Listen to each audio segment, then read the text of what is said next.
අද දවසේ අපිට තියෙන ලොකුම ප්‍රශ්නේ. හැබැයි කොහොමද මේ වෙලාවේ පේරන්ට් කෙනෙක් අපි බලන්න ඕන? මොකද අපිට කාලයක් තිබුණානේ knowledge is power. ඒතර ඒ කාලේ අපි කිව්වේ දැනුම තමයි බලය වෙන්නේ. මට මතකයි නෙල්සන් මැන්ඩෙලා කියලා තියෙනවා කියමනක් education is the most powerful weapon we can use to change the world. ඒතර ඕවා අපිට ඇහුණා ඉස්සර කාලේ. ඒතර පේරන්ට්ස් තීරණය කරනවා right අපේ ජීවිත වෙනස් කරගන්න පුළුවන් හොඳම tool එක. හොඳම වෙපන් එක තමයි අධ්‍යාපනය කියලා කියන්නේ এডুকেෂන් කියලා කියන්නේ. දැන් වර්තමානයේ පේරන්ට් කෙනෙක් කොහොමද එහෙනම් බලන්නේ මේක ඉන්වෙස්ට්මන්ට් එකක් විදිහට මේක දකින්නේ කොහොමද?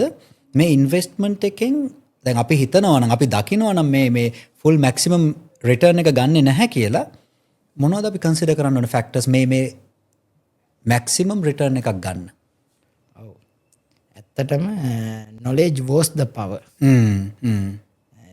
දැනුම පව එක වෙච්ච කාලයක් තිබුණා.